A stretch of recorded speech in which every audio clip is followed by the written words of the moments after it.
Si vous habitez en ville, sans doute avez-vous déjà croisé une monoroue, une trottinette électrique ou bien même ce fameux gyroskate dont on a beaucoup entendu parler ces derniers mois.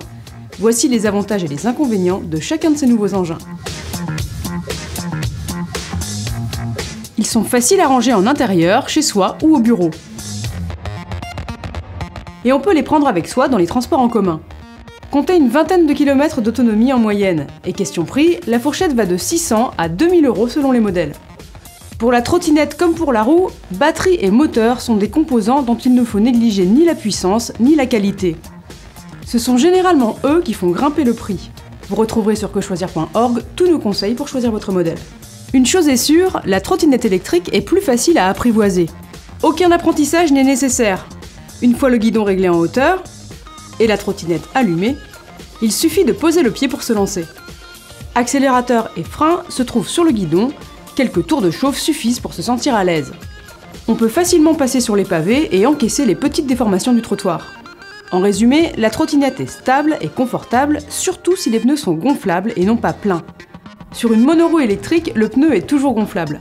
En ce qui concerne la prise en main, il vous faudra par contre un peu de volonté, de la patience et de l'équilibre pour maîtriser la bête. Une demi-heure par jour pendant une petite semaine permettent en général de se sentir à l'aise.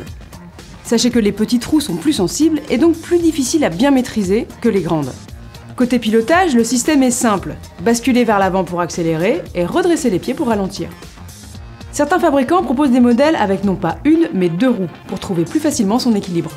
Moins réactif, ils réclament par exemple plus d'espace pour faire demi-tour.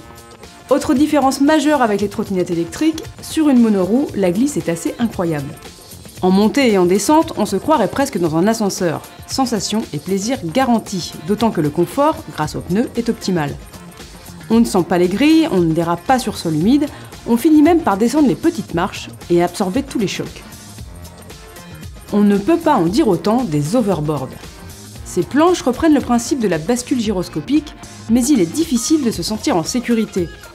Attaquer les obstacles avec 2 roues parallèles lorsque le centre de gravité du corps est situé beaucoup plus haut, au niveau du nombril, est un non-sens physique. Conséquence, les risques de chute sont très élevés et le sentiment d'insécurité permanent. De l'aveu même de plusieurs vendeurs, ces overboards se vendent bien parce qu'ils sont à la mode. Mais on parle bien d'un jouet, pas d'un moyen de transport fiable. Notre conseil, les bannir, tout simplement. Dans tous les cas, sachez que les petits véhicules personnels électriques, comme on les appelle, ne font encore l'objet d'aucune réglementation spécifique. Vous partagez l'espace avec les piétons, respectez-les. Et même quand la voie est libre, ne roulez pas trop vite et soyez très prudents, parce qu'à 20 km/h, une chute peut faire très mal.